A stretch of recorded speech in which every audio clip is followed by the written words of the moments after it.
I ordered EOS R5 the day it came out, and then I got this email from B&H yesterday.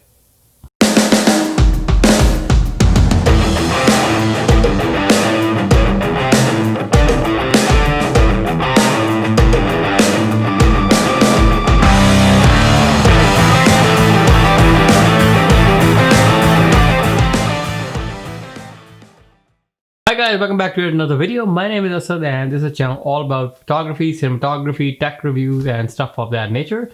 So if you're interested in that kind of stuff, do consider subscribing because we make these videos every week. Okay, as you can see, the date is August 18 here and this is from B&H. This is the retailer that I ordered my EOS R5 from, and it says, in our August 4th update, we shared that Canon's R5 pre-orders were very strong and Canon's deliveries to US retailers have been extremely limited. It also goes on to say that they promise to send regular updates. Since that note, we have not received any R5 deliveries from Canon. We expect to ship our next deliveries during the first week of September.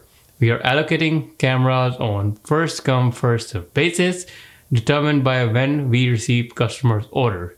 As indicated on our website, without exception, we began accepting orders at 8 a.m. on July 9th. Now, what does that mean?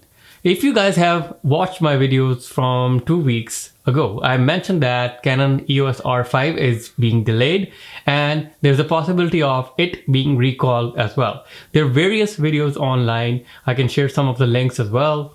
Here you can see, this person is also mentioning that from credible resources that some of the shipments were sent back to Canon's factory, right? Do watch this video in detail and you'll basically see what I'm talking about as well.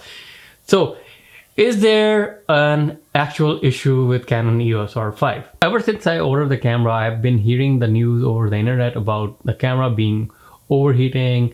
You cannot shoot for a longer period of time in 8K, 4K, HQ mode, and like some other problems too with 4K, 120 frames per second. There's a restriction as well. When internal temperature rises on the camera, you cannot basically shoot on these modes. You have to turn the camera off, let it cool down, and then you can start with your workflow and keep on shooting whatever you want to shoot.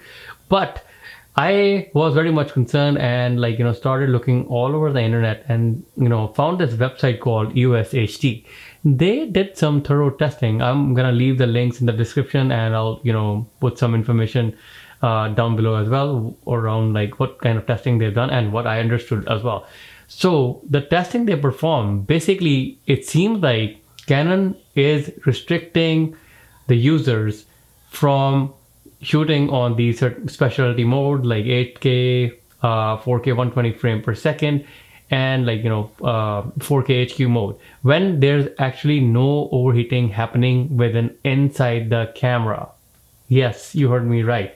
The internal temperature of the camera never rose to a very alarming or dangerous point where it could have an impact on the sensors or internal components, but these limits are put on by Canon through the firmware. So my question to Canon is that if this is the case, why are you guys doing this? Why are you advertising that you're gonna have a 8K camera, 4K 120 frame per second and all those good stuff in a body and crippling it at the same time? We need an answer from Canon. As of today, there is no official word from Canon on this matter that whether this is a limitation based on the firmware or is this something to do with the hardware inside that basically cannot support these things and they had to put these limits on in order to avoid the temperature to ever going up within the camera. But this is again false advertisement. If I'm paying $4,000 for a camera body, I want to have all the features that are advertised. So as a Canon customer, I really feel that this is I would say kind of the feeling that when you get robbed or something, right? I mean, pretty much why would you do that, right? I have been a long time Canon customer, right? I have 5D Mark III, I have all the L series lenses, and I've been using Canon for a long time.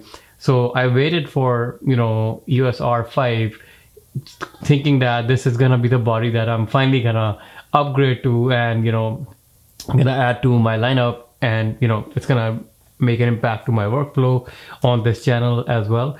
But now with these problems that are being reported, and issues that are online available, with evidence that the camera was never overheating, but the software or the firmware was causing these issues and these limits, basically, which are imposed by Canon. So if that is the case, again, we want to hear from Canon, we want an answer. In the beginning, when the overheating news came out, and Canon also had some information that you can shoot 8K for a certain amount of time, and all of those things, I was okay with that. I mean, I had understood okay, that's fine, that's how the camera is going to work, and you may have to adjust your workflow based on that, or they're giving you so many features, but again, there are limitations, which is fine.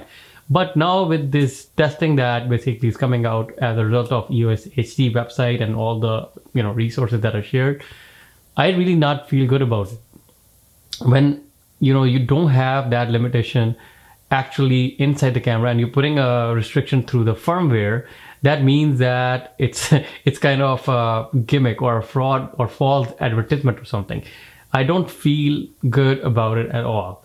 I think this is my personal opinion again, I think they are doing this to make sure that people still buy their bigger cinema cameras, and all of those other big cameras, because if they give everything in this body and don't restrict anything or any of the features, who's gonna buy those C500, C200 big cinema cameras when they can shoot on these smaller bodies?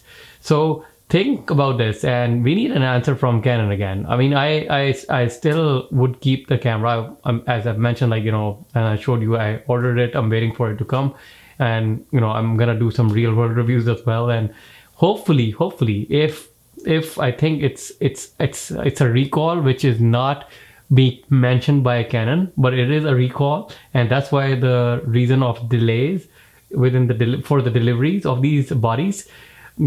Canon may fix all these things before the second shipment comes out, and they probably push out a software update removing or fixing these limitations.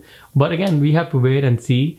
I'm still waiting for my camera to come, and then I'll do an actual review. I'm gonna keep on tracking the issue, and I will keep you guys posted and updated as well on the updates around this issue. And when I receive this camera, I'll actually share real world review and let you guys know what my own testing revealed. Right, in my previous videos I did mention that the kind of work that I've been doing, I try to shoot more pictures than try to shoot some b-roll sequences here and there to tell a story.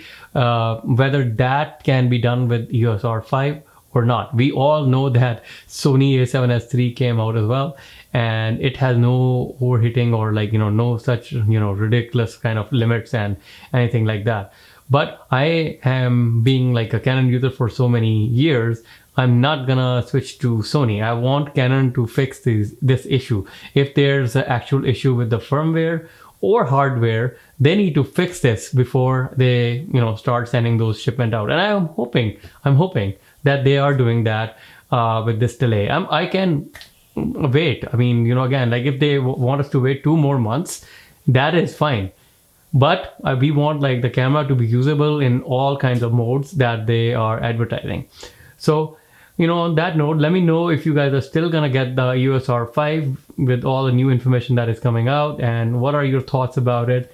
What do you feel, whether it's a hardware issue itself or a firmware issue which can be fixed with a firmware update. Let me know in the comments down below, and I will see you guys in my next video. On that note, I'm gonna say goodbye.